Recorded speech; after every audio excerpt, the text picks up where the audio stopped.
Jutaan umat Islam berhimpun di Mekah dan Madinah ketika Ramadan. Di Baitul Maqdis pula, warga Palestin berpusu-pusu ke Masjidil Aqsa.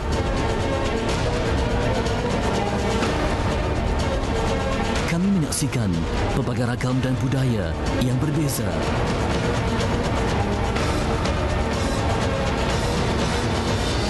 Di sebalik perbezaan itu, kami bersatu dalam ibadah di bulan yang mulia.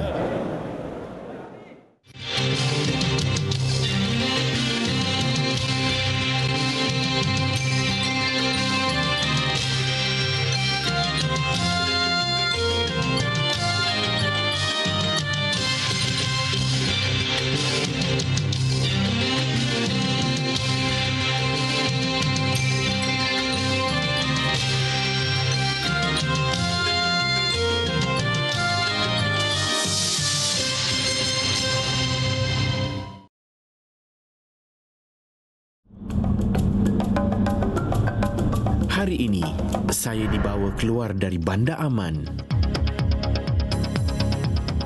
Surat kebenaran ke Palestin masih belum saya terima sepanjang berada di Aman. Untuk mengurangkan tekanan, saya dibawa melawat mercu tanda Jordan, kota bersejarah Petra. Ketika bulan Ramadan, pelawat agak kurang berkunjung ke Petra. Suasananya lengang. Lawatan saya juga disingkatkan agar dapat pulang ke Bandar Aman sebelum maghrib. Namun, jarak perjalanan hampir 200 km memaksa saya berbuka di pertengahan jalan. Kami membuat keputusan untuk berbuka di kawasan Padang Pasir ni sebabnya bandar yang paling hampir dengan tempat ni makan masa agak lama. Jadi kalau kami meneruskan perjalanan, kami tak ada tempat untuk nak berbuka puasa. Saya dipelawa oleh penduduk tempatan untuk berbuka bersama mereka. Jarak perjalanan antara Petra dan Aman yang jauh mendorong mereka membawa bekalan untuk berbuka.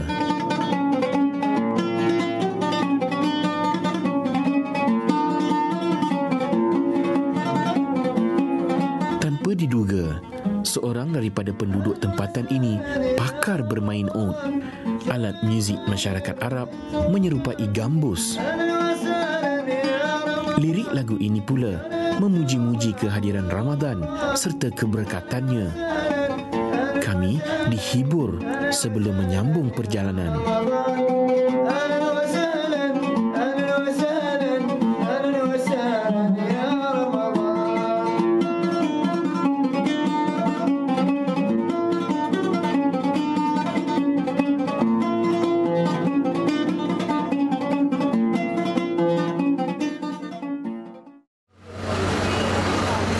Keesokan harinya di Bandar Aman, saya dimaklumkan surat kebenaran untuk ke Palestin masih belum dikeluarkan.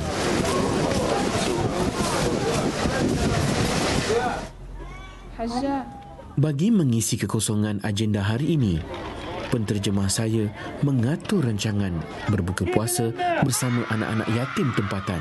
Akhir marah.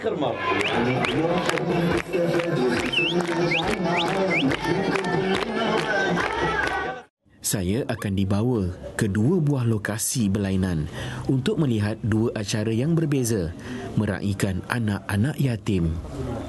Allah Ta'ala.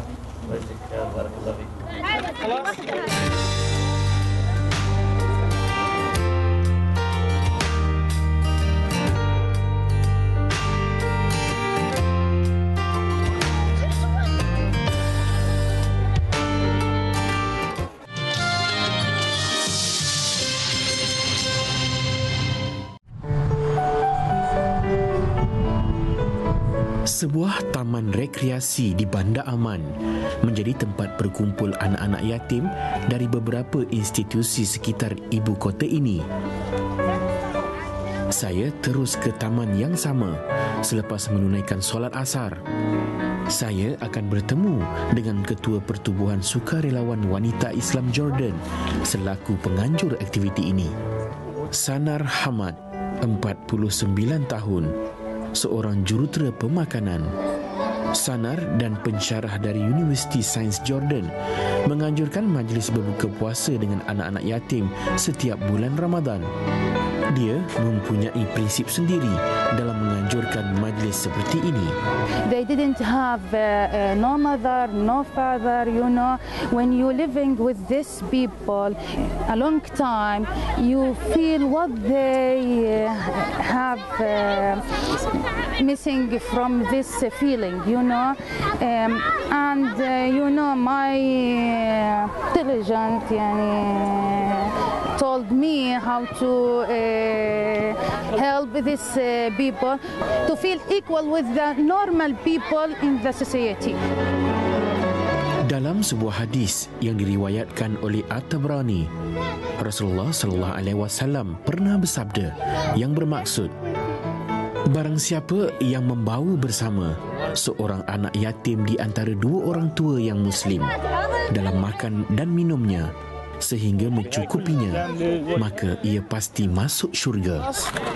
Khalas? Yallah, I follow you.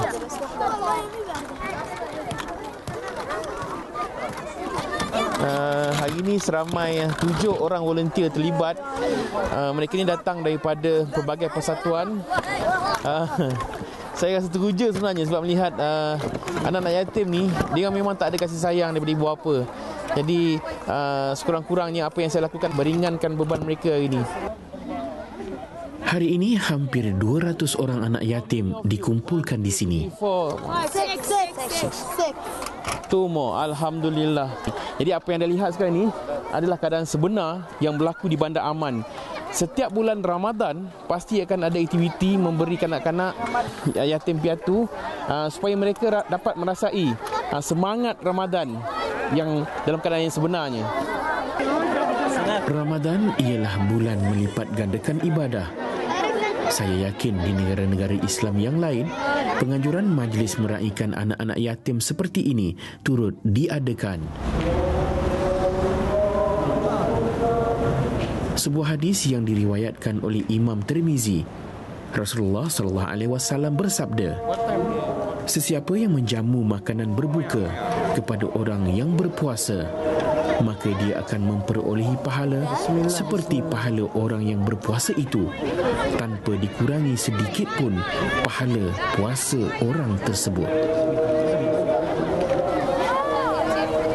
Makanan untuk anak-anak yatim ini pula disumbangkan oleh sebuah rangkaian makanan segera terkenal di Jordan. Pertubuhan sukarelawan selaku penganjur majlis ini sentiasa mendapat sumbangan daripada pihak individu maupun syarikat-syarikat swasta. Sokongan itu membantu mereka meneruskan kerja amal ini sejak 11 tahun yang lalu. Jelas sekali usaha mereka berjaya mengembirakan anak-anak yatim yang hadir.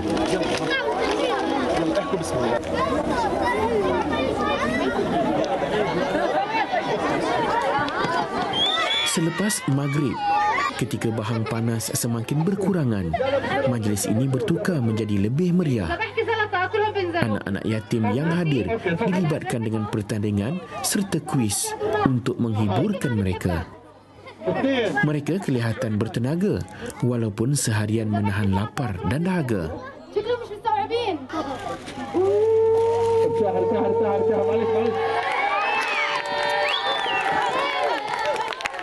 Kemuncak acara majlis ini, seorang penghibur tempatan dikenali sebagai Ahmad Daksan akan membuat persembahan. Penghibur ini terkenal di kalangan kanak-kanak. Dia telah menghasilkan lebih 20 album kanak-kanak yang memuatkan lagu-lagu berunsur nasihat dan komedi.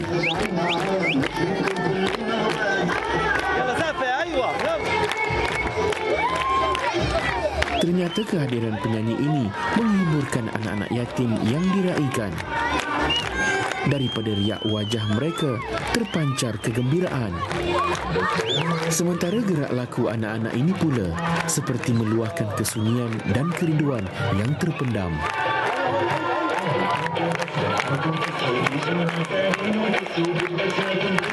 Walaupun acara seperti ini hanya dapat mereka rasai ketika bulan Ramadan, yang lebih penting mereka sedar bahawa mereka tidak dilupakan. Cara sukarelawan di Jordan meraihkan anak-anak yatim mereka berbeza dengan apa yang pernah saya saksikan di tanah air.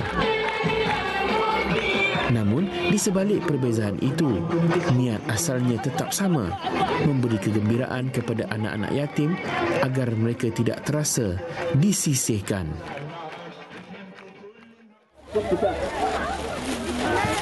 Di akhir majlis, penganjur mengagihkan cenderahati kepada semua anak-anak yatim.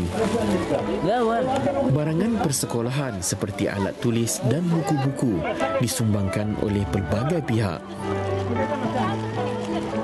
Pemberian ini menambah keceriaan pada anak-anak yatim yang diraikan.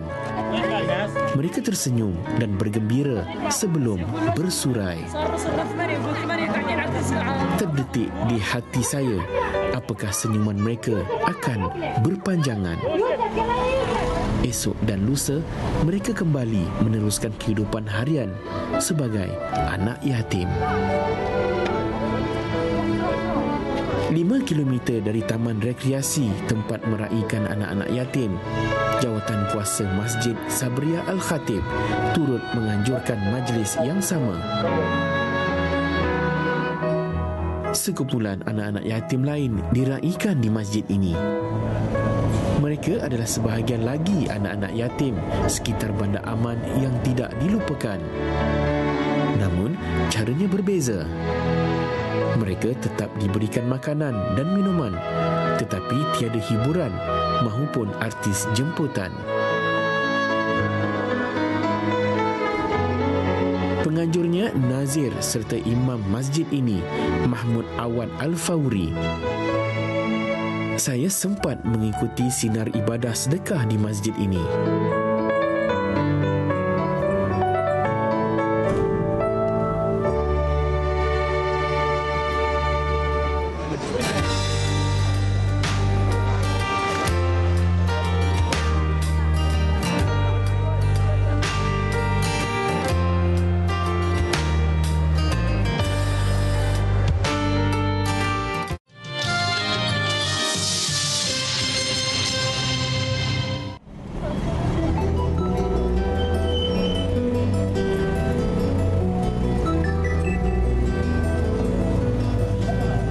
Sebelum ini, saya pernah berbuka dan solat tarawih di Masjid Sabriah Al-Khatib. Saya sekali lagi dibawa ke masjid ini. Tujuannya untuk bersama mencari keberkatan meraihkan anak-anak yatim. Selesai solat tarawih, anak-anak yatim yang dibawa ke sini diberi makan sekali lagi. Suasana di Masjid Sabriah amat berbeza dengan majlis yang saya sertai sebentar tadi. Anak-anak yatim ini diajak bersama menunaikan solat tarawih serta mengikuti ceramah agama. Dalam erti kata lain, bukan sekadar diberi santapan fizikal, malahan rohani mereka juga disinari dengan ibadah di bulan yang penuh keberkatan ini.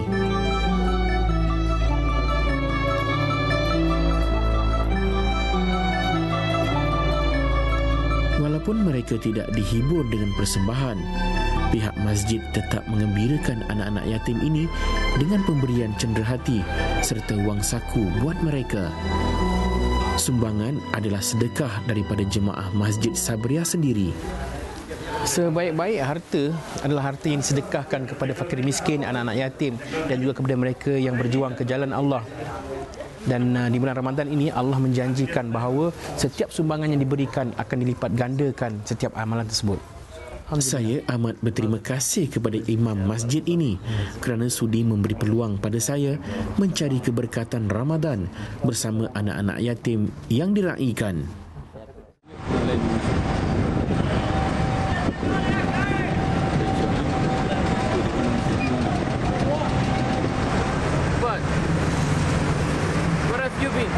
Walaupun agenda bersama anak-anak yatim telah selesai, penterjemah saya masih mempunyai rancangan untuk malam ini.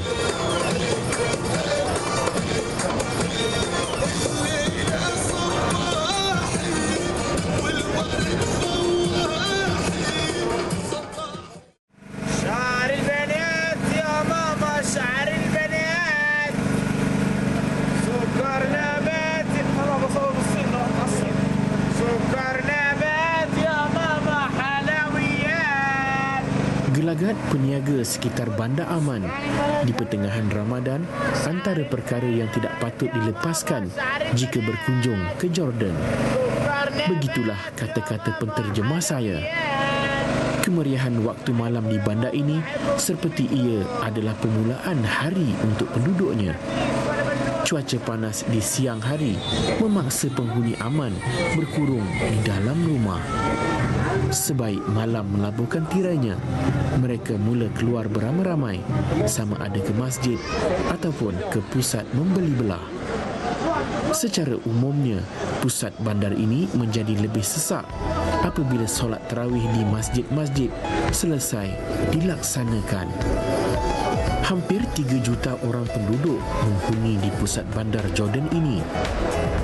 Sebagai bandar yang terbesar, Aman menjadi pusat peralatan dan barangan keperluan. Ia dijual di kaki 5 jalan, di premis-premis kecil hinggalah ke gedung membeli belah. Menjelang perayaan Aidilfitri, para peniaga berlumba-lumba membuat tawaran harga terbaik untuk bersaing sesama mereka. Namun, nilai mata wang dinar Jordan yang tinggi membuatkan saya berasa harga barangan di sini agak mahal. Ketika ini, nilai 1 dinar Jordan bersamaan dengan $4 Amerika. Walaupun dengan nilai mata wang yang agak tinggi, Bandar Aman tetap dikunjungi oleh pelancong luar, terutama menjelang hari perayaan. Kebanyakan pelancong itu dari negara-negara teluk. Mereka hadir untuk membeli belah kerana tawaran harga yang menarik.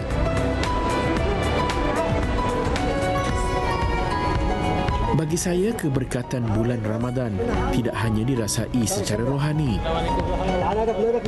tetapi keberkatan itu juga dapat dilihat dengan mata kasar.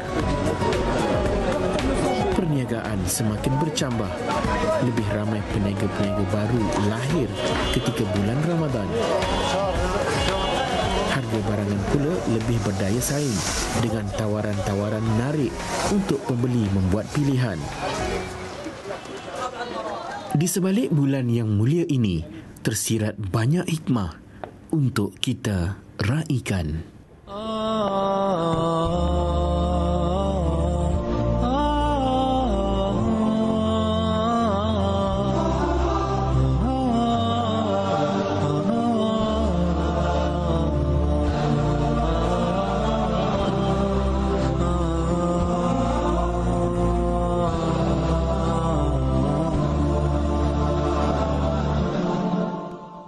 أحلى القوافي والنشيد في مقدم الشهر السعيد النور في الدنيا يزيد والرب تواب شكور أحلى القوافي والنشيد في مقدم الشهر السعيد النور في الدنيا يزيد